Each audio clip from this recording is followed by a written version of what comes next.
Amém, queridos irmãos? Chegamos à segunda-feira, primeira semana de um novo volume do Alimento Diário intitulado Como Posso Ser Feliz? O título dessa primeira semana, A Bênção do Espírito, Selo e Penhor. Hoje nós vamos ver os pontos da segunda e terça-feira. O título da segunda-feira é A Bênção do Filho, Redenção e Encabeçamento. O versículo, Efésios 1:9. Desvendando-nos o mistério da sua vontade, segundo o seu beneplácito que propusera em Cristo. Senhor Jesus, obrigado, Senhor, por mais um dia. Obrigado por nos ter abençoado com as bênçãos espirituais nas regiões celestiais em Ti. Vemos, Pai, a Tua escolha, vemos toda a obra de redenção, tudo que o Senhor sofreu na cruz, e vemos também todo o trabalhar do Espírito ao nos trazer todas essas bênçãos. Hoje, Senhor, nós queremos avançar e continuar recebendo aquilo que é do alto, aquilo que vem do Teu trono. Por isso, fala conosco, Senhor. Todos os dias nós queremos receber Teu falar. O Teu falar que nos alimenta, que nos enche com a Tua graça, com a Tua glória, que nos direciona, que nos traz a Tua presença e que nos encabeça. Não queremos, Senhor, viver por nós mesmos, pelo que nós achamos correto. Nós queremos viver pelo Senhor, por aquilo que vem do Senhor, que vem do alto, pelas coisas invisíveis, pelas coisas eternas. Também, Senhor, nesse dia, nós Te rogamos, guarda-nos em Ti, livrando-nos de todo mal, das tentações de Satanás, das suas armadilhas, conservando íntegro o nosso corpo, alma e espírito para Te servir, Senhor, até a Tua volta. Obrigado, Senhor. Jesus é o nosso Senhor. Nessa segunda-feira, irmãos, vamos tocar nos pontos de segunda e de terça. Então, na segunda-feira, nós temos um breve resumo do que nós vimos na quarta semana do primeiro volume do Alimento Diário, quando se falou da bênção do Filho. Então, Efésios, irmãos, ele começa nos mostrando aquilo que o Deus triuno fez por nós. Então, o Pai escolheu e nos predestinou. Agora, nós sabemos, o homem, ele teve um problema quando ele foi criado, logo após a sua criação. Quando ele comeu da árvore do conhecimento do bem e do mal, o pecado e a morte entraram no homem e, por conseguinte, em toda a humanidade. O efeito disso foi o homem ter se desconectado de Deus. E com essa desconexão, irmãos, o homem que foi criado para receber a glória de Deus, agora não tem mais a glória de Deus. É por isso que Romanos 3 é dito: todos pecaram e todos carecem da glória de Deus. Por que o homem ele busca tanto a glória, o poder, a fama, essas coisas? É porque ele acha que, conseguindo a glória humana, ele vai conseguir preencher o vazio deixado pela glória de Deus. Isso é uma imitação, é exatamente o que Satanás faz. Satanás está sempre atrás de Deus, tentando imitar, à sua maneira, o que Deus faz. Você vê aí muitas pessoas que têm dinheiro e mesmo assim são infelizes. Por quê? Porque não conseguem tocar no que é real. A glória de Deus, ela é real. Ela dá o sentimento de satisfação, porque ela nos preenche. E agora, lógico, né, eu estou falando já um passo à frente. Por quê? Porque a partir do momento, então, que o homem pecou, a glória de Deus, mais próximo que o homem consegue chegar da glória de Deus é Moisés. Quando ele subia ao monte, Deus falava com ele, aí a glória ficava ali no exterior, o rosto de Moisés ficava brilhando. Só que essa glória, irmãos, ela não estava dentro de Moisés, estava fora, né? Então era uma glória que desvanecia. Agora, essa glória que nós desfrutamos após a morte e ressurreição do Senhor, ela, irmãos, ela está transformando-nos na imagem de Cristo. Se você é uma pessoa, todos nós, né, temos nossas características naturais, né, da nossa vida da alma.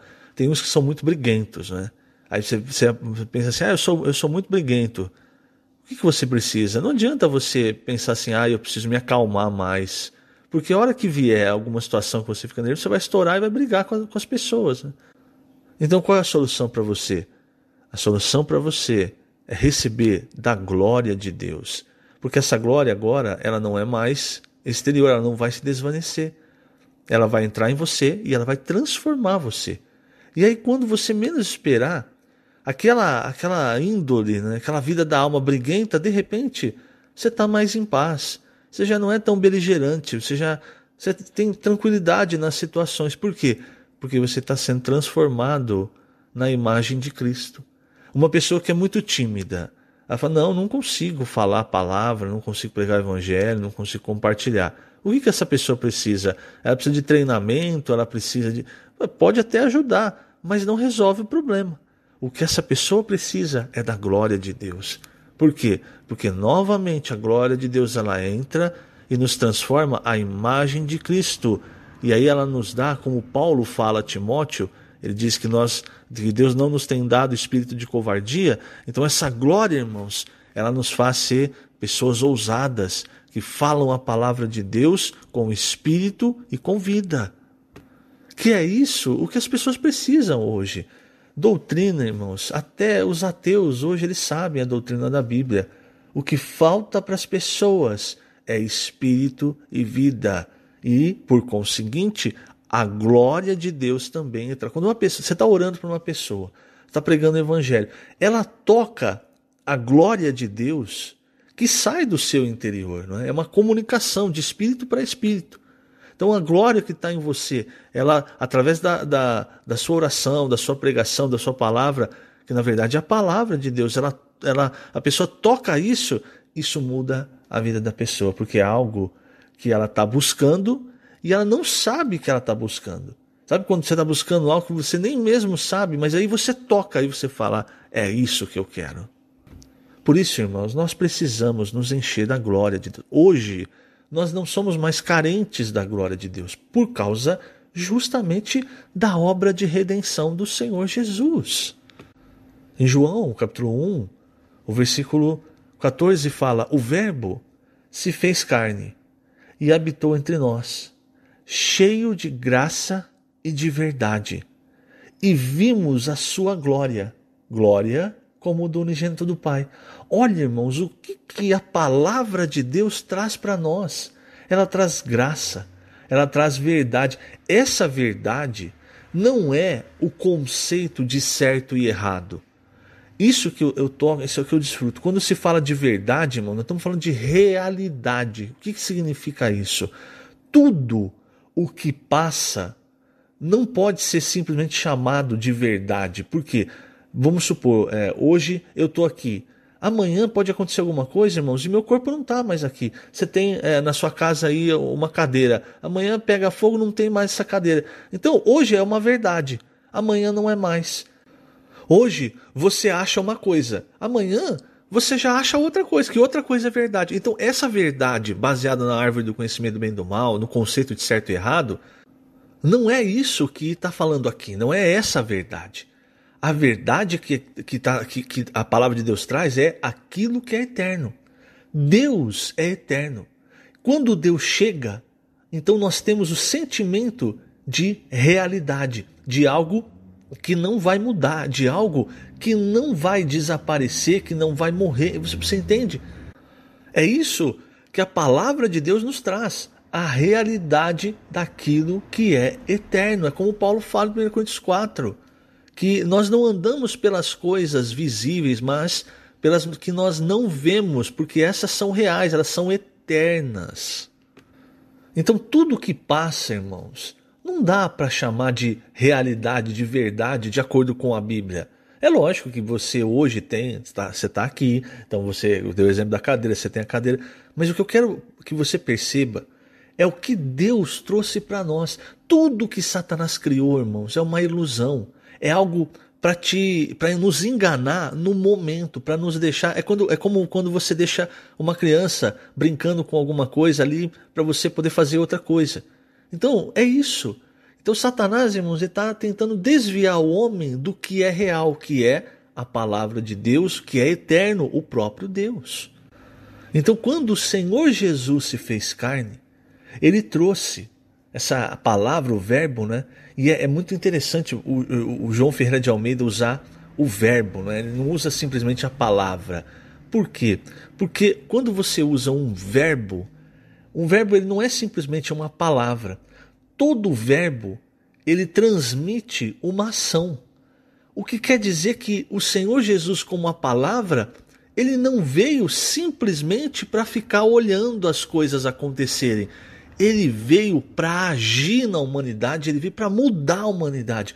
Da mesma forma, quando a palavra, esse verbo vem, ele vem para agir, para transformar a nossa vida. Então nós, irmãos, todos nós que carecemos da glória de Deus, que estávamos mortos nos nossos delitos, nossos pecados, nas nossas ofensas, que éramos destinados para o lago de fogo por causa da obra do Senhor Jesus, nós fomos salvos e agora nós podemos desfrutar da glória de Deus. Então, uma das bênçãos que nós vemos em Efésios relacionada ao Filho é a redenção, ou seja, é a remissão de pecados, a remissão das ofensas.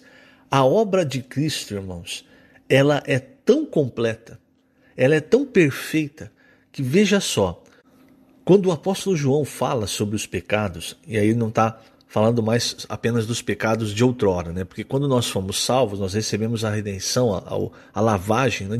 O perdão de todos os nossos pecados. Agora, quando João fala dos pecados, ele fala no capítulo 1, ele diz assim: se dissermos que não temos pecado nenhum, a nós mesmos nos enganamos e a verdade não está em nós. Por que ele diz isso? Porque todos os dias, irmãos, nós cometemos pecados. Então, por menor que seja, nós cometemos pecados. Aí o que ele diz? Se confessarmos os nossos pecados, ele é fiel e justo para nos perdoar os pecados e nos purificar de toda injustiça. Por que ele diz confessar os pecados? É porque o sangue de Cristo, irmãos, ele age também não só para perdoar os pecados de outrora, de antes, mas também os pecados de agora e os pecados do futuro. Então, quando eu peco, eu preciso confessar.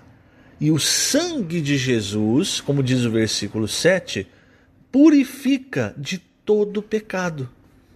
Olha a abrangência da obra de redenção de Cristo, não apenas nos redimindo, nos salvando, mas resolvendo também os pecados do presente e do futuro. Agora, eu preciso confessar. Então, o resultado de eu estar na luz é perceber, a minha consciência me acusa, eu pequei nisso aqui, Senhor, me perdoa. E Deus, ele não pode simplesmente dizer assim, não, você já pecou 50 vezes, eu não vou mais te perdoar. Por causa da abrangência e da perfeição da obra de Cristo, irmãos. Na Bíblia, a única coisa que faz com que Deus não perdoe os nossos pecados é se nós não perdoarmos o pecado de outra pessoa. Então, se eu retenho o pecado de alguém, se eu me divido, se eu, no sentido de, fulano fez isso para mim, eu não perdoo ele. Se eu faço isso, aí os meus pecados também ficam retidos. É isso que o Senhor fala em Mateus. Agora, se eu não tenho um coração de perdoar aqueles que me ofendem, então eu só preciso confessar o meu pecado.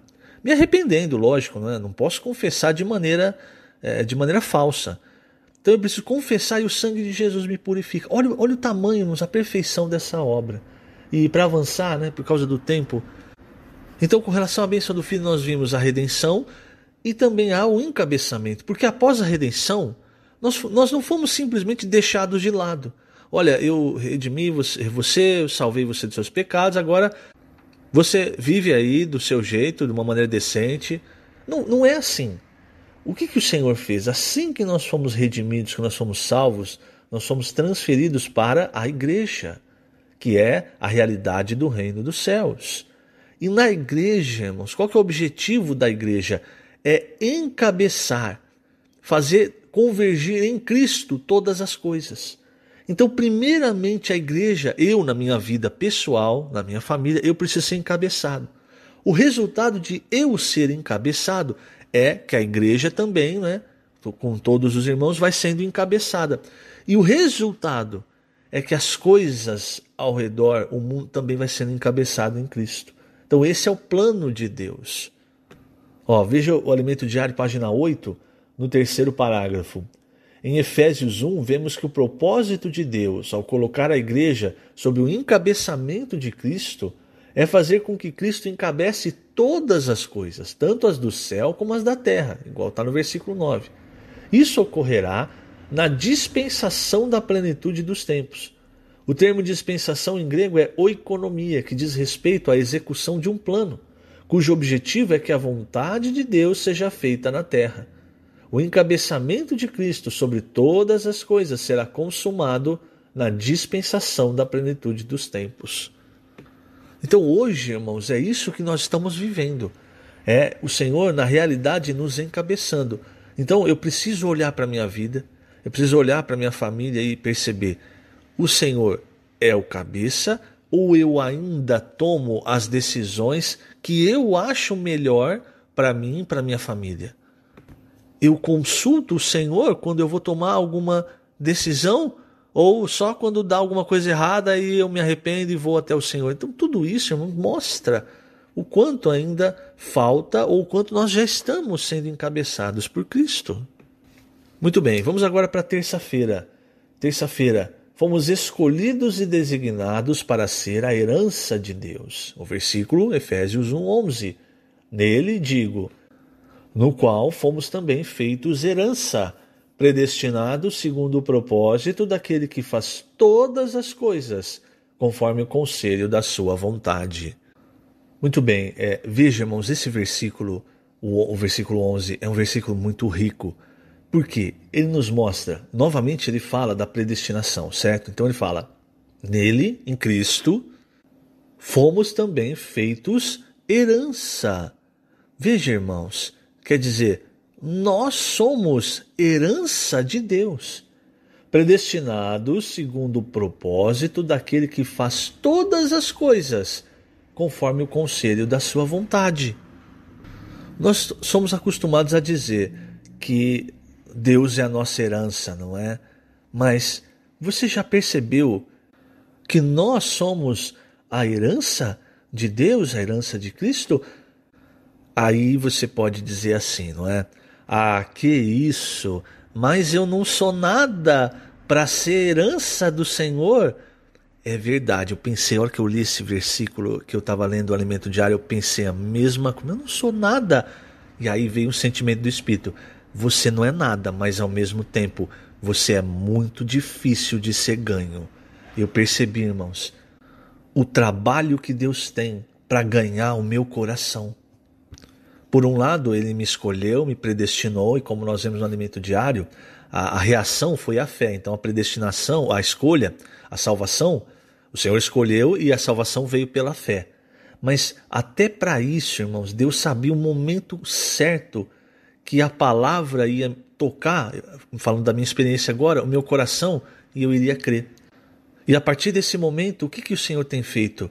Ele tem feito um trabalho, irmãos, de cada vez mais se expandir na minha vida, na minha alma, no meu coração, de ganhar o meu coração. Porque veja o cristianismo em geral. É a herança, não é? A herança de Deus.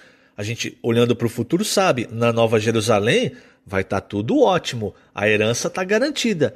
Mas hoje é difícil ganhar, tomar posse dessa herança. Você percebe como é difícil o Senhor tomar posse da sua vida, do seu coração? Como nós ainda, irmãos, não estamos encabeçados? Eu vou compartilhar, dar um exemplo compartilhando um trecho da palavra. Como o Senhor faz isso? Em Apocalipse 11, irmãos, versículos 1 e 2, fala assim, foi-me dado um caniço, semelhante a uma vara, e também me foi dito, dispõe-te e mede o santuário de Deus, o seu altar e os que naquele adoram. Então veja, está medindo, não é? O santuário de Deus, o altar, os que nele adoram. mas deixa de parte o átrio exterior do santuário, e não o Messas, porque ele foi dado aos gentios. Estes por 42 meses calcarão os pés à cidade santa. Então fica claro, irmãos, que quando o Senhor mede, quer dizer que ele está tomando posse. Aquilo que ele não toma posse, ele não mede. Por isso ele diz, não o Messas, porque foi dado aos gentios. Estes por 42 meses calcarão os pés à cidade santa. Então aqui está falando da grande tribulação. Isso é um princípio para nós, espiritual. Se nós estamos na presença do Senhor, desfrutando do santuário, do altar, adorando ao Senhor, nós vamos ser medidos e quando chegar a grande tribulação, irmãos, nós não vamos participar dela. Mas se a nossa vida é uma vida de átrio, sempre fora da presença do Senhor, então na chegada da grande tribulação, nós não fomos medidos, não tomou posse. Aí eu digo, no futuro é herança, Nova Jerusalém, mas vem a grande tribulação, não foi medido. E como é que o Senhor, irmãos, ele faz hoje para ganhar-nos? Vamos falar de uma maneira prática. É assim que o Senhor faz. Vamos para Ezequiel 47, eu não tenho muito tempo agora. Diz assim, versículo 1. Depois disso, o homem me fez voltar à entrada do templo. E eis que saíam águas de debaixo do limiar do templo, para o oriente. Porque a face da casa dava para o oriente. E as águas vinham de baixo, do lado direito da casa, do lado sul do altar. É água que sai do altar, certo? Lembra de Apocalipse 13? Onde eu tenho que estar? No altar, dentro, adorando, certo? Mas o normal, irmãos, é que eu esteja fora. E o Senhor sabe disso. Então por isso é difícil ganhar o nosso coração, porque normalmente nós estamos fora da presença do Senhor. Aí, o que o Senhor faz para nos ganhar? Lá do altar, assim como no Jardim do Éden acontecia, com o rio que se dividia em 4 braços. Então lá do altar sai um rio, esse rio vai até você. Aí o versículo 3 diz, saiu aquele homem para o oriente, tendo na mão um cordel de medir. Mediu 1000 côvados e me fez passar pelas águas, águas que me davam pelos tornozelos. Quer dizer, o Senhor mediu, o Senhor tomou posse. Como que ele vai tomar posse? Através dessas águas, irmãos. Então, quando ele começou a tomar posse, as águas ainda não eram suficientes, dava no tornozelo. Água no tornozelo, você faz o que você quiser. Você anda para onde você quiser, você tem o domínio de si mesmo, não é? Mas do trono de Deus, do altar, continua saindo água e Deus continua medindo. 4, versículo 4, mediu mais 1000 e me fez passar pelas águas. As águas que me davam pelos joelhos. Olha só, agora já está um pouco mais difícil. Você não consegue se mover com tanta facilidade, mas ainda consegue. Ainda consegue ser briguento, ainda consegue dar muito trabalho. Mediu mais 1000 e me fez passar pelas águas, águas que me davam pelos lombos. Opa, agora já está na cintura, já não está tão fácil. E ele continua medindo, e a água continua saindo, o rio da água da vida. Mediu ainda outros 1000, e já era um rio que eu não podia atravessar, porque as águas tinham crescido. Águas que se deviam passar a nado, rio pelo qual não se podia passar. Sabe o que essas águas fazem? O versículo 8, estas águas saem para a região oriental, descem a campina e entram no Mar Morto, cujas águas ficarão saudáveis. Veja, irmãos, Deus quer nos medir para tomar posse de nós, para nos encabeçar, pois nós somos a sua herança. Essa é a vontade de Deus. Mas ele não faz isso de maneira tirânica, dizendo, ou você me obedece ou eu vou lançar você na grande tribulação. Ele vai jorrando a água, e vai vindo essa água do rio da água da vida, como lá em Gênesis, o rio se repartia em 4 braços e ia buscando, né, nas regiões. Então vai jorrando a água, conforme nós deixamos, irmãos, essa água penetrar na nossa vida, conforme nós vamos desfrutando do Senhor, nós não vamos mais ficando como nós estávamos, nós não vamos mais nos mexendo livremente, até chegar a um ponto que nós não conseguimos mais nos mexer, nós não conseguimos nem nadar mais. Vai na correnteza. E essa correnteza não é a correnteza do mundo, essa correnteza é a correnteza da água da vida, do rio da água da vida, que leva você para o altar, que leva você para a presença do Senhor, que leva você para o reino. Essa é a obra que o Senhor tem feito com a sua palavra, com a sua graça, sempre cuidando de nós. Às vezes a gente está com água no tornozelo e achando que tá grande, tá muita coisa, não é? Aí Deus olha, já está na hora de medir mais um pouco e vem mais água. Então, irmãos, vamos deixar o Senhor nos medir, tomar posse de nós agora, porque fazendo isso, irmãos, nós não precisamos ficar na grande tribulação. É como eu disse, o futuro, você olha lá para Nova Jerusalém, você vê a herança, mas quando você olha para a grande tribulação, só quem é medido, só quem tomou posse é quem está no altar. Quer dizer, figurativamente falando, só aqueles que estão vivendo na presença do Senhor, aqueles que estão sendo medidos, esses não precisam passar pela grande tribulação. É isso que o Senhor quer, irmãos. Essa obra de encabeçamento vai produzir os vencedores. E que nós sejamos parte desses vencedores. O título da quarta-feira: A vontade celestial de Deus e a revelação de sua glória em nós. O versículo Romanos 8,18. Para mim tenho por certo que os sofrimentos do tempo presente não podem ser comparados com a glória a ser revelada em nós. Muito bem, irmãos, o título da quarta-feira: A vontade celestial de Deus e a revelação de sua glória em nós. Ontem nós falamos sobre o versículo 11 de Efésios 1, no qual diz: Nele digo, no qual fomos também feitos herança, predestinados segundo o propósito daquele que faz todas as coisas, conforme o conselho da sua vontade. Veja, irmãos, um pouquinho acima, no versículo 5, fala assim: nos predestinou para Ele, para a filiação, por meio de Jesus Cristo, segundo o bom prazer de sua vontade. E aqui fala no versículo 11 que nós fomos também feitos herança, predestinados segundo o propósito daquele que faz todas as coisas conforme o conselho da sua vontade. Irmãos, nada escapa à vontade de Deus. Muitas vezes parece que as coisas vão sair do plano de Deus. Às vezes você olha uma situação e fala assim: isso aqui está fugindo do controle. Mas não, nada foge do controle de Deus. Você foi predestinado para Ele. Isso é algo relacionado à vontade de Deus. Predestinado para ser herança, predestinado para ser um filho maduro. Isso vai acontecer. Agora, a grande questão é: em qual época isso vai acontecer?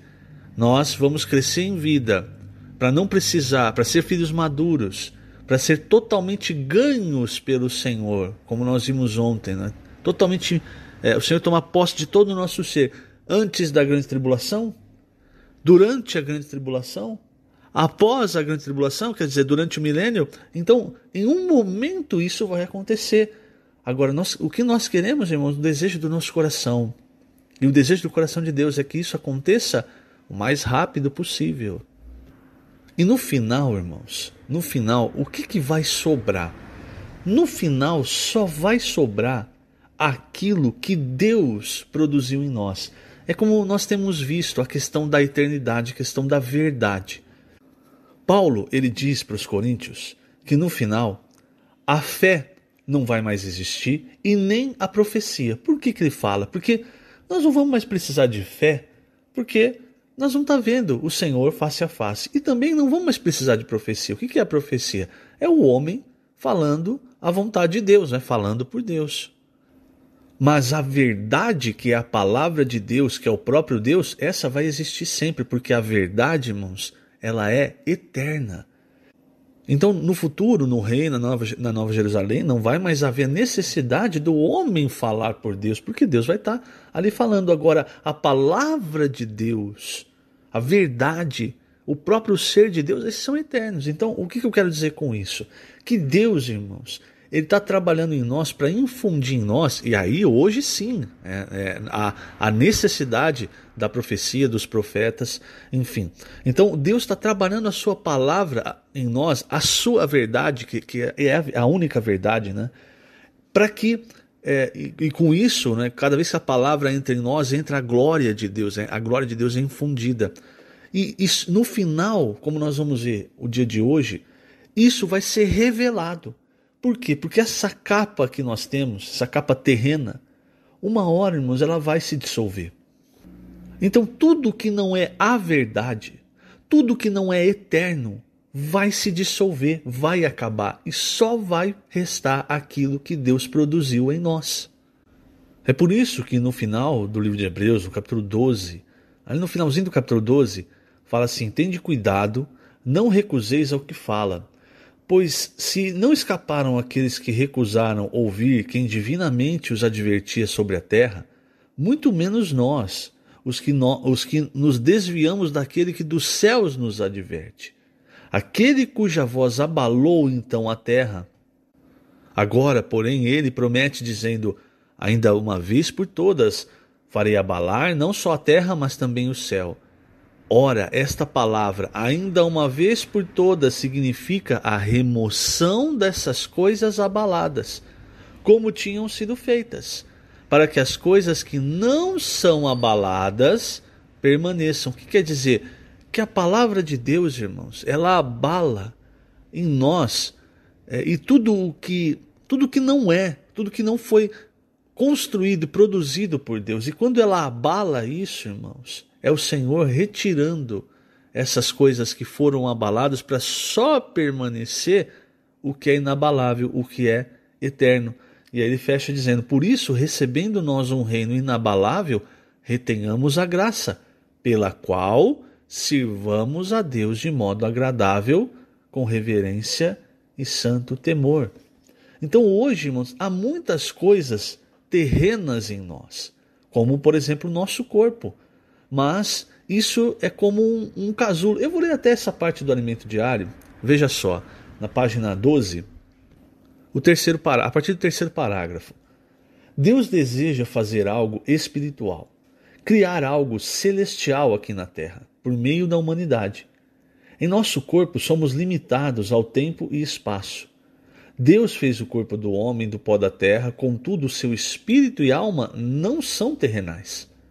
Nosso espírito veio do sopro do Deus eterno, da eternidade, e não desta dimensão limitada ao tempo e espaço. Ele soprou nas narinas do homem o fôlego de vida, e o homem passou a ser alma vivente. Cada um tem sua personalidade e individualidade, e Deus respeita isso. Ele deu ao homem personalidade e individualidade distintas, para que quando o encabeçar em Cristo, Cristo, governe sobre todas as pessoas, mesmo diferentes. Isso será algo muito belo. É por esse motivo que a obra de Deus não é uma obra humana. Não é sobre constituir uma organização religiosa, tampouco uma entidade com numerosas igrejas e milhões de membros. Nosso trabalho não é esse. O trabalho que Deus quer fazer é produzir em nós algo que o homem não consegue fazer, algo que é do céu, que é espiritual, e não terreno, mas da dimensão de Deus. Os homens capazes conseguem fazer grandes obras humanas, mas não conseguem fazer a vontade de Deus. Somente Deus pode fazer sua obra com a bênção espiritual nos lugares celestiais. Eu vou continuar lendo.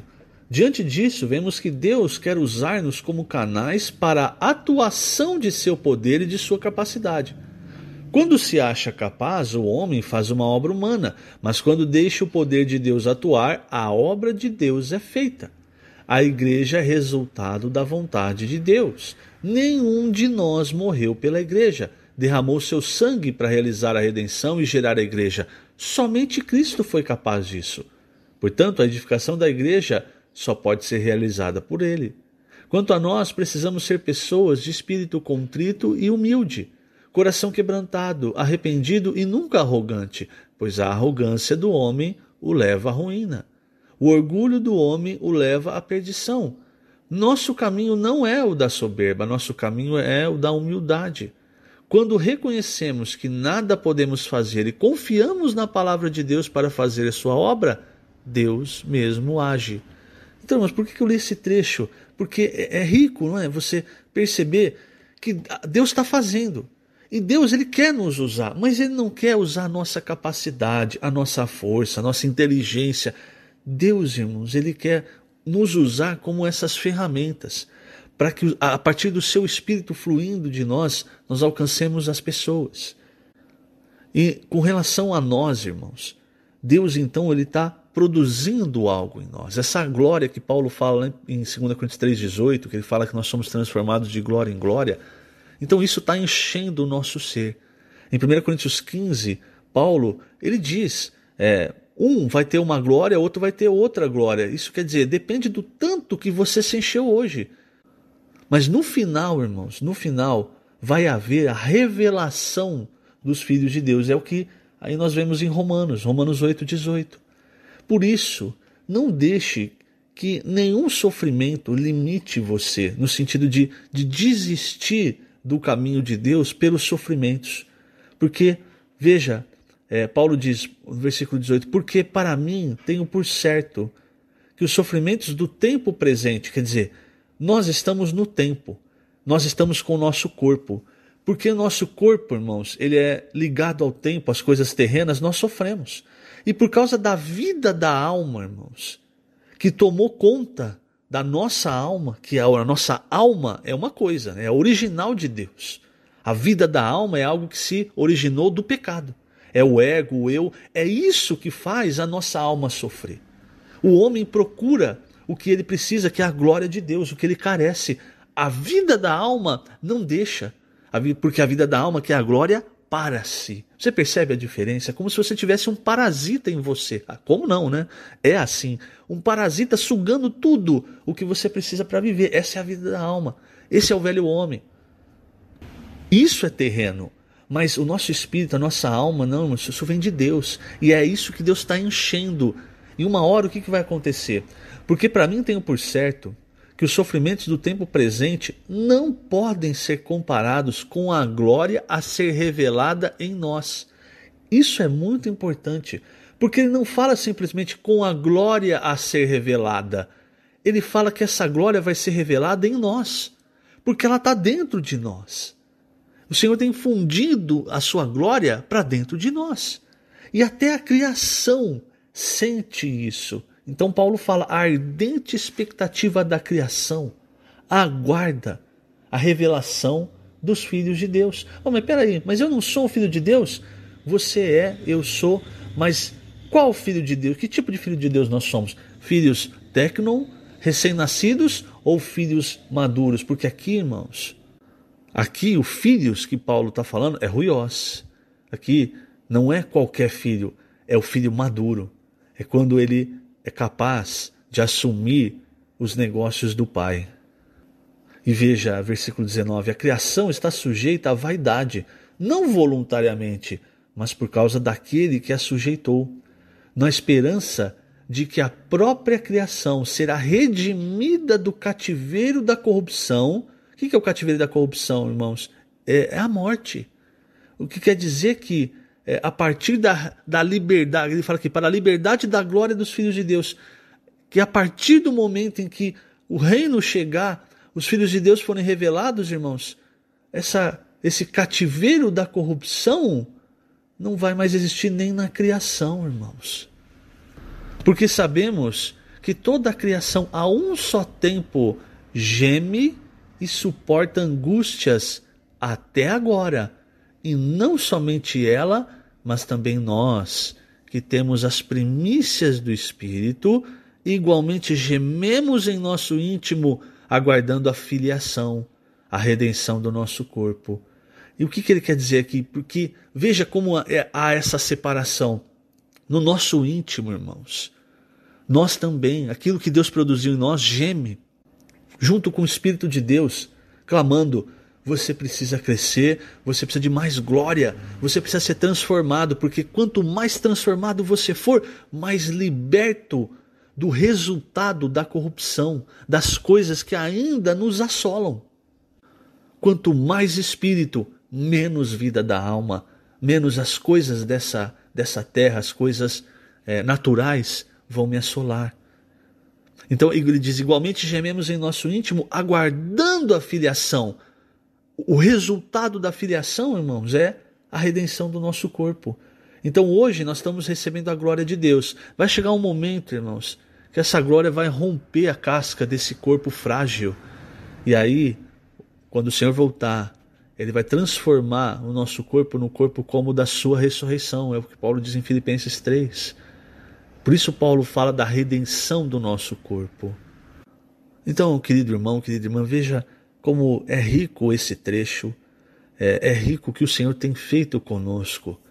Então, mesmo nos sofrimentos, lembre-se, o meu corpo está sofrendo, a minha vida da alma está afligindo a minha alma, eu estou em sofrimento, mas o que está sendo produzido em mim, uma hora vai explodir, entre aspas, né? Uma hora vai sair. Nessa hora não há mais sofrimento, não há mais o cativeiro da corrupção. Nessa hora eu vou gozar da liberdade, eu e toda a criação, né? Da glória dos filhos de Deus. Então até lá, irmãos, vamos perseverar. Ah, mas a situação está muito difícil, eu não estou aguentando mais isso, aquilo outro. Calma, nada foge do controle de Deus. Tudo é feito debaixo da vontade de Deus. E a vontade de Deus é encabeçar-nos em Cristo, né? Ser encabeçados por Cristo. E muitas vezes, irmãos, como nós estamos muito acostumados a nós sermos o cabeça, essa troca de cabeça causa sofrimento. Então eu acho que eu sou cabeça, o outro acha que é o cabeça, aí quando a gente junta na igreja, a igreja era para ter um cabeça que é Cristo, mas tem muito cabeça. A igreja tem 200 pessoas, é 200 cabeças. Então, irmãos, muitas vezes há sofrimento, mas lembre-se, Deus continua falando, a glória de Deus continua sendo infundida em nós, e nenhum sofrimento pode se comparar à glória a ser revelada em nós.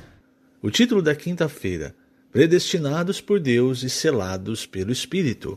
E o versículo, Efésios 1:13, em quem também vós, depois que ouvistes a palavra da verdade, o evangelho da vossa salvação, tendo nele também crido, fostes selados com o Santo Espírito da promessa. Muito bem, queridos irmãos, então estamos em Efésios 1, no primeiro capítulo de Efésios, falando sobre as bênçãos celestiais em Cristo. Vimos que a bênção do Pai foi a sua escolha e a sua predestinação, a bênção do Filho, a redenção e o encabeçamento, e nessa semana estamos vendo a bênção do Espírito. Primeiramente, nós vemos que nós somos selados no momento em que nós cremos com o Santo Espírito da promessa, é o que diz Efésios 1:13. Em Gálatas 3:14, Paulo ele diz: para que a bênção de Abraão chegasse aos gentios em Jesus Cristo, a fim de que recebêssemos pela fé o Espírito prometido. E veja, irmãos, é sempre importante ressaltar, isso acontece pela fé. Lógico, Deus nos escolheu, né? Deus na sua presciência, no seu conhecimento completo e no seu amor, Ele teve prazer em nos escolher. E aí o que Paulo ele diz em Gálatas, um pouco no trecho um pouco acima, ele diz, é o caso, versículo 6, é o caso de Abraão, que creu em Deus e isso lhe foi imputado para a justiça. Sabei, pois, que os da fé é que são filhos de Abraão. Ora, tendo a Escritura previsto que Deus justificaria pela fé os gentios, isso é muito importante, irmãos. Por quê? Veja só, esse versículo eu vou ler e vou falar sobre ele. Ora, tendo a Escritura previsto que Deus justificaria pela fé os gentios, pré-anunciou o Evangelho a Abraão. em ti serão abençoados todos os povos. O que quer dizer isso, irmãos? Aparentemente, quando você vê o Senhor escolhendo Abraão para começar uma nova raça chamada, você pode pensar, bom, Deus está desistindo da humanidade para começar com uma nova raça. E aí foi se desenvolvendo o povo de Israel, certo? Mas nesse trecho, irmãos, Paulo ele desvenda um pouco do coração de Deus. O coração de Deus, irmãos, é de atingir toda a humanidade. Mas ele percebeu que naquele momento ele não tinha caminho com toda a humanidade. Então ele chama Abraão para trabalhar na vida de Abraão, de Isaac, de Jacó, e aí a partir de Jacó vem o povo de Israel, e a partir do povo de Israel vem quem? Jesus. E com Jesus, com a morte e ressurreição, o Espírito prometido. Então quando ele fala para Abraão, lá em Gênesis 12, em ti serão benditas todas as nações, a Bíblia aqui em Gálatas já está dizendo, na verdade ele está pré-anunciando o Evangelho, dizendo, olha Abraão, vai chegar uma época que as pessoas vão receber o Espírito prometido e vão ser justificadas pela fé, vão se tornar povo de Deus não pelo nascimento da carne, mas pelo nascimento do alto, como o Senhor diz em João 3, por nascer da água e do Espírito. Então, irmãos, quando nós recebemos a palavra, olha, veja só, nós fomos escolhidos antes da fundação do mundo. E há 2000 anos atrás, cerca de 2000 anos atrás, no tempo, o Senhor Jesus fez a obra de redenção que propiciou, então, o caminho para que nós pudéssemos, no tempo, agora, receber a palavra da verdade, o evangelho da salvação, como Paulo diz em Efésios 1:13. E aí o Espírito, irmãos, é que trouxe a escolha, e a escolha do Pai, a obra do Filho, para nós, nos selando. Esse selo, irmãos, é uma garantia de que nós nunca mais vamos perder aquilo que Deus nos deu. Então, Deus não fica selando e retirando o selo, selando e retirando o selo. Então, muitos, infelizmente, acham, eu posso perder a salvação. Não, porque a salvação não vem por obras, ela vem pela fé. E se você não é salvo por obras, você também não pode perder a salvação por obras. E uma vez que você recebe o selo do Espírito Santo, é porque já passou pela escolha do Pai, pela obra do Filho, você creu e aí você recebeu o selo do Espírito Santo. É o passo final. Ali naquele momento é decretado, nós somos de Deus.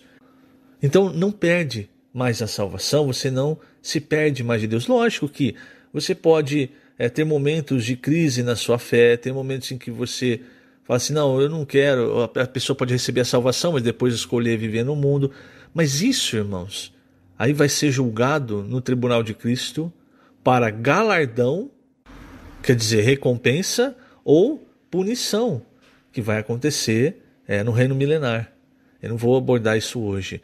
Mas eu quero que você, querido irmão, tenha segurança. Uma vez que você recebeu o evangelho a palavra da verdade, o evangelho da salvação, e creu, você creu, e isso foi imputado para você como justiça, por causa da escolha do Pai e por causa da obra do Filho. E aí o Espírito Santo veio e selou. Agora você é dele. Até Satanás, os anjos, os demônios sabem, eles veem essa marca. Você é um filho de Deus, você é propriedade de Deus. Por isso que nós vemos tantas vezes Paulo dizendo no começo de Efésios, dele, para ele. Nesse ponto, para finalizar, eu vou ler na página 16, o penúltimo e o último parágrafo. No momento em que recebemos a palavra da verdade, o evangelho da salvação, e cremos, fomos selados com o Santo Espírito da promessa. Você sabe o que é ser selado? Antigamente, por exemplo, quando alguém levava um decreto do rei para seus comandantes no campo de batalha, ele vinha em um pergaminho selado com cera derretida, marcada com a estampa do anel do rei. Isso indicava que aquilo era uma ordem do rei, que tanto o pergaminho como o selo pertenciam ao rei e tinham o sinal de sua autoridade. Quando cremos no Evangelho, fomos selados com o Espírito Santo, e esse selo nunca mais será removido de nós. É como uma marca. Os anjos veem esse selo. Talvez os homens não o vejam, mas os anjos veem. Nós somos marcados, e o inimigo de Deus não nos toca. Você é de Deus, você pertence a Deus. E lembre-se, qual que é o propósito da eleição, do chamamento de Deus, do encabeçamento de Cristo, do selar do Espírito Santo? É nós nos tornarmos filhos maduros, como nós vemos em Efésios, como o próprio Gálatas, Romanos, esses livros mostram. Deus quer filhos maduros, por isso nós precisamos crescer em vida. Não perca tempo, querido irmão, rumine a palavra, esteja no Espírito, como Paulo diz em Efésios, cantando, louvando, orando, lendo. Então não vamos perder tempo, vamos pregar o Evangelho, orar com as pessoas, enfim. Tudo isso, irmãos, vai fazendo com que nós cresçamos em vida. Quanto mais no Espírito nós tivermos, mais nós crescemos em vida. O título da sexta-feira, Deus é nossa herança. E o versículo, 2 Coríntios capítulo 1, versículos 21 e 22. Mas aquele que nos confirma convosco em Cristo e nos ungiu é Deus, que também nos selou e nos deu o penhor do Espírito em nosso coração. Muito bem, queridos irmãos, ontem, na quinta-feira, inclusive no áudio eu peço perdão, eu errei a semana, Então é a primeira semana e ontem eu falei quarta semana, eu peço perdão por esse erro. Então ontem nós começamos a ver em Efésios 1 a bênção do Espírito, que Ele nos selou, e mais do que nos selar, irmãos, o Senhor também nos deu o Espírito como o penhor da nossa herança. Isso é muito rico, porque o selar do Senhor significa que Ele tomou posse, certo?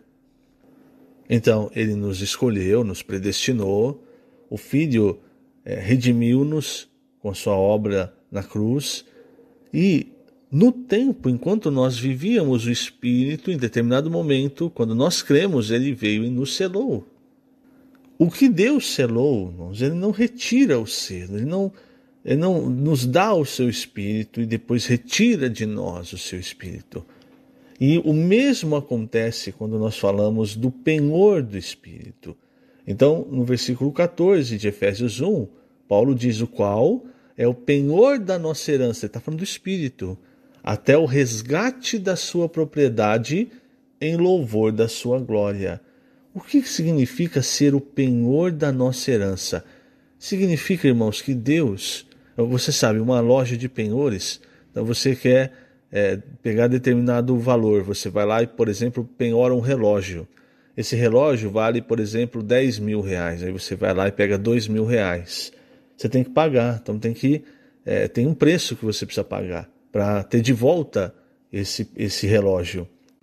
Se você não pagar esse preço, o preço determinado, com juros, você perde o relógio, que vale muito mais do que o valor que você pegou. Então isso é como funciona, por exemplo, uma loja de penhores. Agora, o que significa o Espírito ser o penhor da nossa herança? Significa, irmãos, olha, veja só, para garantir para nós que nós somos dele e que não há volta mais. O Senhor colocou o seu Espírito dentro de nós de uma maneira que ele nunca vai sair. Então não há obra, não há ato que você faça que faça o Espírito sair de você.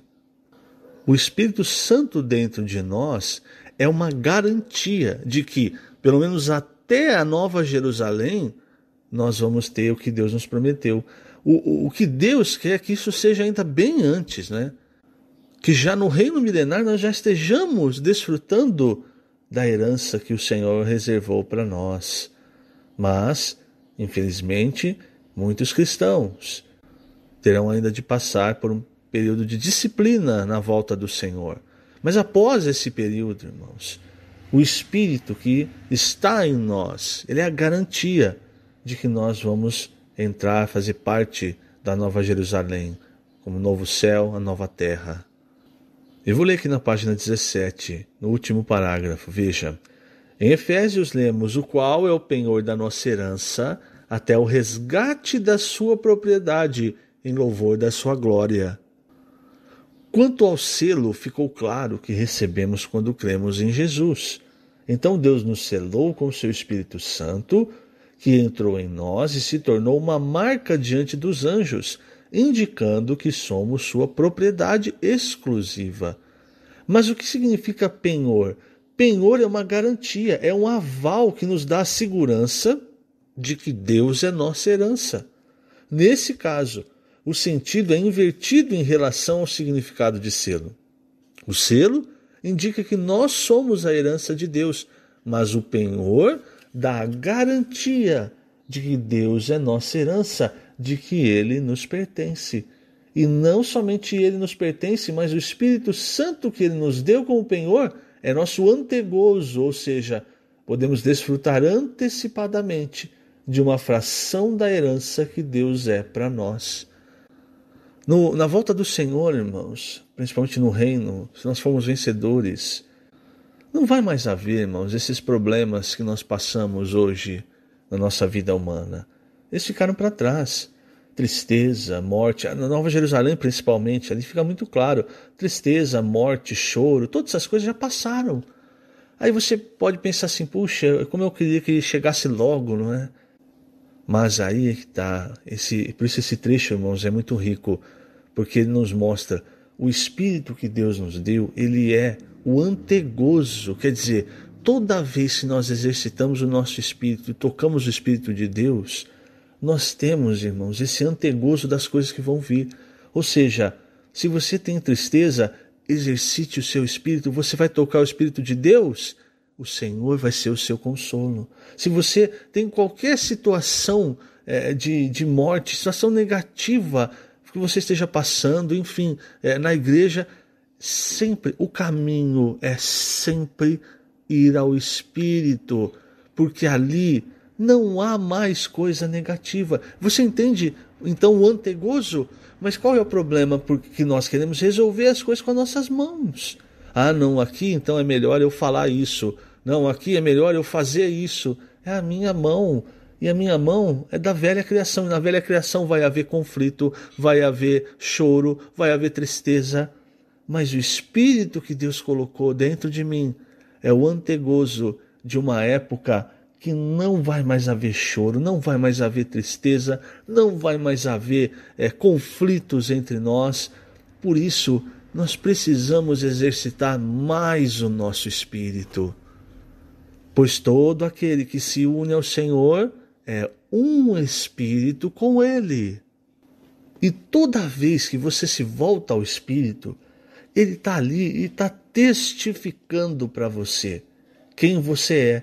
Outra coisa muito importante, irmãos, por quê? Principalmente acontece entre os jovens, então saindo da adolescência, entrando na fase já adulta, jovem, e aí fica com uma crise de personalidade. Quem eu sou? Qual é a minha função nesse mundo? Enfim, muitos ficam com essa crise, às vezes já até adultos. Quando você se volta ao Espírito, o Espírito está ali para testificar quem você é e qual é o seu lugar. É o que Paulo fala, o próprio Espírito testifica com o nosso Espírito que somos filhos de Deus. Esse filho ainda é um filho recém-nascido, quer dizer, nós precisamos avançar, porque depois, irmãos, um filho ruiós, o que o versículo 14 de Romanos fala? Que todos os que são guiados pelo Espírito de Deus são filhos de Deus. Quer dizer, qual que é a principal característica de um filho maduro? Ele aprendeu a ser guiado pelo Espírito de Deus, de tanto que ele exercitou o Espírito e encontrou ali, dentro do seu ser, do seu Espírito, todas as respostas. Todas as vezes que ele chorou, ele se voltou ao Espírito, ele encontrou consolo, ele encontrou refrigério, ele encontrou esperança. Não ache, querido irmão, que nós vamos achar essas coisas fora do Espírito, fora da palavra de Deus. Então nós sempre precisamos nos voltar a essas bênçãos que Deus nos deu. E outra, isso é mais uma prova, irmãos, de que uma vez que nós somos salvos, nós não perdemos a salvação. Senão, como o Senhor poderia deixar o Espírito como penhor, se nós vamos perder a salvação? Então o Espírito fica entrando e saindo. Você percebe? Não há lógica nisso. Mas por que muitos cristãos entendem assim? Porque não perceberam essa questão do reino milenar, que vai haver um período de disciplina e recompensa para os que foram fiéis, né? Lembra da parábola dos talentos? Servo bom e fiel, e para aqueles que não foram fiéis. Então vai ter um período de galardão e vai ter um período de disciplina. Mas a salvação na Nova Jerusalém está garantida. E o Espírito dentro de nós é essa garantia, é esse penhor. E mais, irmãos, não é só algo que atinge o nosso espírito. Como nós lemos nesse versículo de 2 Coríntios, Paulo fala que aquele que nos confirma convosco em Cristo e nos ungiu é Deus, que também nos selou e nos deu o penhor do Espírito em nosso coração. Por que em nosso coração? Porque ali, muitas vezes no coração, que nós somos enganados, que nós somos levados a achar que nós somos muita coisa ou que nós somos pouca coisa. Ali no coração tem muitas coisas, irmãos, que ainda são impuras, que ainda são malignas, mas ali também tem o sentimento, ali no coração, na alma, que você consegue encontrar o sentimento de que Deus é sua herança e você é herança de Deus. Mas sempre se voltando ao Espírito. Então, toda vez que você se volta ao Espírito, aquilo que tem no seu coração, ele é purificado. E as coisas positivas são confirmadas. Então, é Deus realmente enchendo a nossa alma. Veja como o Senhor faz as coisas de maneira perfeita. Agora, quando você se volta ao seu coração, e ao invés de se voltar ao seu Espírito, muitas vezes você é enganado, porque o coração é enganoso. Então, em primeiro lugar, nós exercitamos o nosso Espírito, tocamos o Espírito de Deus, e o Espírito de Deus se encarrega do nosso coração, de mostrar a verdade ao nosso coração. Então lembre-se, o caminho é sempre o caminho do Espírito. O título do sábado, a garantia e o resgate de nossa herança. E o versículo Efésios 1,14, o qual é o penhor da nossa herança, até o resgate da sua propriedade, em louvor da sua glória. Muito bem, queridos irmãos, o título deste sábado é a garantia e o resgate de nossa herança. Veja que Efésios, Paulo nos mostra que nós somos tanto a herança de Deus, né, do Senhor, quanto o Senhor é a nossa herança. Então veja, Efésios 1,14 diz, o qual é o penhor da nossa herança, até o resgate da sua propriedade, em louvor da sua glória. Quer dizer, a nossa herança até o resgate da sua propriedade de Deus. E quando vai acontecer isso? Quando na volta do Senhor houver a redenção do nosso corpo. Veja, irmãos, essa questão do Senhor ter nos dado o Espírito como penhor é muito importante, mas ainda nós tocamos pouco nessa questão, né, nessa bênção espiritual. Hoje, nós podemos, pelo Espírito, ter o antegozo de muitas coisas que nós vamos desfrutar, né, quando o Senhor voltar. Então, por exemplo, a alegria que nós temos no Espírito, irmãos, é um antegozo do que nós vamos sentir quando o Senhor voltar no milênio, na Nova Jerusalém. Ali a alegria vai ser completa.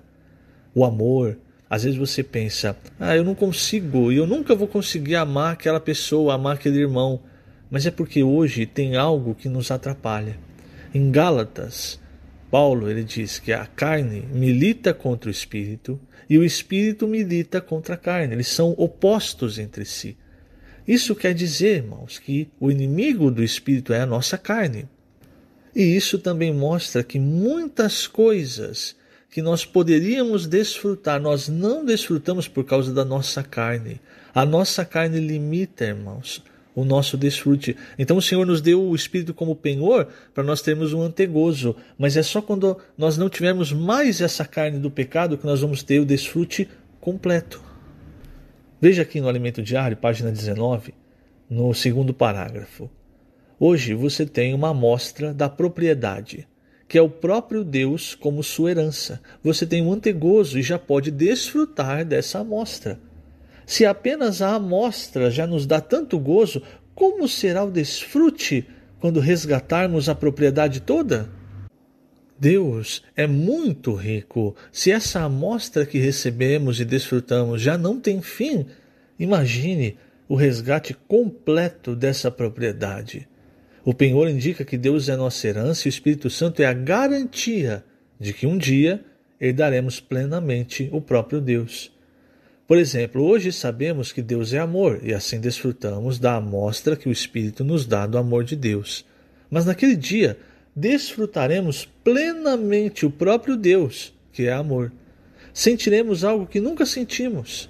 Será como se mergulhássemos em uma piscina de amor. Estaremos dentro de Deus, que é amor, e nos sentiremos tão amados como nunca fomos. Uma das maiores carências do homem é o amor. Isso é visto nas letras das músicas seculares, cuja busca por amor e felicidade chega a mais de 90%. Contudo, as pessoas nunca encontrarão o verdadeiro amor em relacionamentos humanos, porque o amor que lhes falta é o amor de Deus.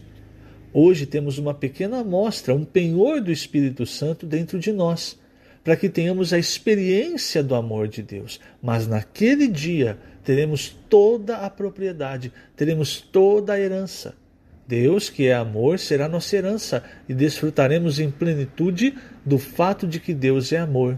Seu amor é a própria felicidade.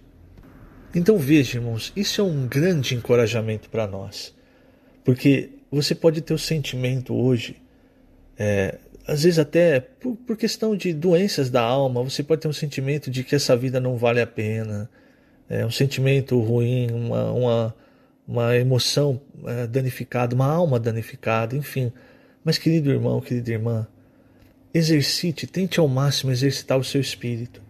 Porque exercitando o seu espírito, você vai tocar no amor de Deus, no que Deus tem para você. Receba a palavra de Deus, porque ela vem cheia de espírito e vida, e você vai tocar, você vai ter esse antegozo. E creia que essa situação que você está passando, essa situação difícil, essa situação de tristeza, ela é temporária. Há um espírito dentro de você, como um antegozo, né? Como diz no exemplo do alimento diário, que falou da terra, eu acabei não lendo o primeiro parágrafo. É um pedaço do que nós vamos desfrutar no futuro.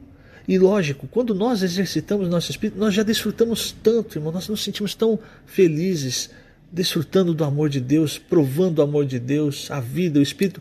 Agora imagine, querido irmão, querida irmã, o que nos aguarda quando o Senhor voltar e quando não houver mais essa carne para nos atrapalhar, para nos dar esses sentimentos ruins. Então creia e persevere. Não se deixe abater. Não se deixe derrotar, porque dentro de você há o Espírito de Deus.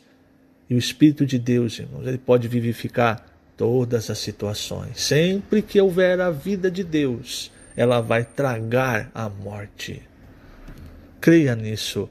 Busque o Senhor, sirva ao Senhor, e daqui a pouco tempo, não muito tempo, o Senhor vai voltar. E quando Ele voltar, tudo o que é negativo, todo o choro, toda a tristeza, lágrima, sentimento negativo, tudo isso vai ter fim. Vamos agora para o domingo. Domingo, o título é A Bênção Espiritual, nos traz a maturidade e a glorificação. O versículo, 1 Pedro 2:9. Vós, porém, sois raça eleita, sacerdócio real, nação santa, povo de propriedade exclusiva de Deus, a fim de proclamardes as virtudes daquele que vos chamou das trevas para a sua maravilhosa luz. Você percebe, querido irmão, querida irmã, nós falamos da herança. Então, Efésios 1:14, ele diz que nós temos Deus como nossa herança, mas Deus também nos tem como sua herança. Então, o que o Senhor está fazendo hoje? A parte final do Alimento Diário do Sábado falou um pouco sobre isso. O Senhor está tomando posse da sua herança hoje. Embora Ele já tenha salvo o nosso espírito, nós fomos predestinados para Ele. Hoje, irmãos, nós estamos nesse processo em que o Senhor vai nos santificando, tirando todas as coisas que não pertencem a Ele do nosso interior, do nosso ser, para que então, no dia que o Senhor voltar, nós já estejamos prontos para a redenção do nosso corpo. É por isso que existe a parte de disciplina, a parte onde vai haver trevas e ranger de dentes. Porque uma vez que Deus escolhe uma pessoa, Deus não abre mão dessa pessoa. Então não pode haver, eu recebi a salvação e depois eu perdi a salvação. Isso não é bíblico. Agora, por outro lado, Deus não pode também nos receber na sua glória, nós ainda cheios de pecado, cheios da nossa vida natural, sem ser transformados. Então, o período das trevas e ranger de dentes, esse lugar à parte no reino milenar, serve exatamente, irmãos, para que nós sejamos purificados, como que através do fogo. É como o apóstolo Paulo fala em 1 Coríntios 3, para os coríntios. Serão salvos como que através do fogo. Então esse fogo vai nos purificar. E aí sim, na Nova Jerusalém, nós podemos desfrutar de Deus como nossa herança. E Deus pode desfrutar totalmente. Ele tomou posse totalmente de nós. Não há mais nada natural, não há mais... A única coisa que sobraria seria a carne, mas aí vem a redenção do nosso corpo. Agora, o que Deus quer hoje, irmãos, é que esse processo aconteça antes da sua volta, porque aí nós não precisamos passar por esse período de disciplina, onde haverá choro, trevas e ranger de dentes. Nós poderemos já 1000 anos antes da eternidade começar, nós já podemos desfrutar do galardão sendo correis com Cristo. Agora, para isso, hoje, nós precisamos crescer, amadurecer. O Alimento Diário, página 21, segundo parágrafo, diz: as bênçãos espirituais nos lugares celestiais têm por objetivo promover a maturidade dos filhos de Deus e a consequente edificação do corpo de Cristo até a redenção do nosso corpo pela eternidade.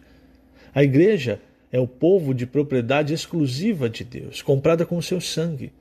Ele tem direitos sobre nós, somos sua propriedade, conforme lemos, Atos 20, 28. Atendei por vós e por todo o rebanho, sobre o qual o Espírito Santo vos constituiu bispos, para pastoreardes a igreja de Deus, a qual ele comprou com o seu próprio sangue. Então Deus, irmãos, nos comprou com o seu próprio sangue, com o sangue do seu Filho, mas hoje ainda está nesse processo de nos santificar. E quanto mais ele nos santifica, quanto mais ele vai medindo, como nós vimos no meio da semana, ele vai tomando posse de nós. E como ele faz isso? Ele faz isso, como nós vimos em Ezequiel 47, através do rio da água da vida, que vai saindo, irmãos, do trono de Deus, vai nos alcançando, vai lavando o nosso ser. Efésios, Paulo fala do lavar da palavra, não é? Essa palavra que sai do trono de Deus. Então vejamos a obra que o Senhor tem feito para que nós não precisemos chegar ao ponto da disciplina no reino milenar. Então vamos aproveitar hoje, vamos aproveitar esse rio fluindo. Para finalizar, irmãos, página 22, segundo parágrafo. Ao falar sobre as bênçãos espirituais, Paulo usa a expressão para o louvor da glória da sua graça. Isso nos mostra que o objetivo de Deus ao dispensar toda a sua graça é fazer com que alcancemos o louvor de sua glória. Deus veio em Cristo para ser o nosso desfrute. Isso é graça. Deus está dispensando a si mesmo a nós como toda a bênção espiritual nos lugares celestiais. Tudo isso visa a revelação da glória dos filhos de Deus. Hoje, Deus dispensa toda a sua bênção espiritual nos lugares celestiais para gerar em nós um ente espiritual e celestial que será manifestado na revelação da glória dos filhos de Deus. Nesse momento, tudo estará terminado, pois a vontade de Deus terá sido feita, e não haverá mais necessidade do tempo. Viveremos com o Senhor pela eternidade. Então veja, irmãos, essas palavras finais, nas palavras finais da semana, são palavras de encorajamento. Não se deixe ser enganado por Satanás, dizendo que você não vai conseguir, que você deve parar, que você, enfim. Vamos avançar, irmãos. Vamos perseverar. Veja o que o Senhor preparou para nós. Deixe que o Senhor tome posse do seu ser, te lavando, te santificando, porque aí cada vez mais, além de conhecer mais o Senhor, cada vez mais você vai desfrutar daquilo que Deus tem preparado. Que o Senhor te abençoe grandemente nesse dia. Lembrando, estamos colocando essas gravações na página www.igrejaemribeirãopreto.net.br/alimento-diário. Jesus é o Senhor.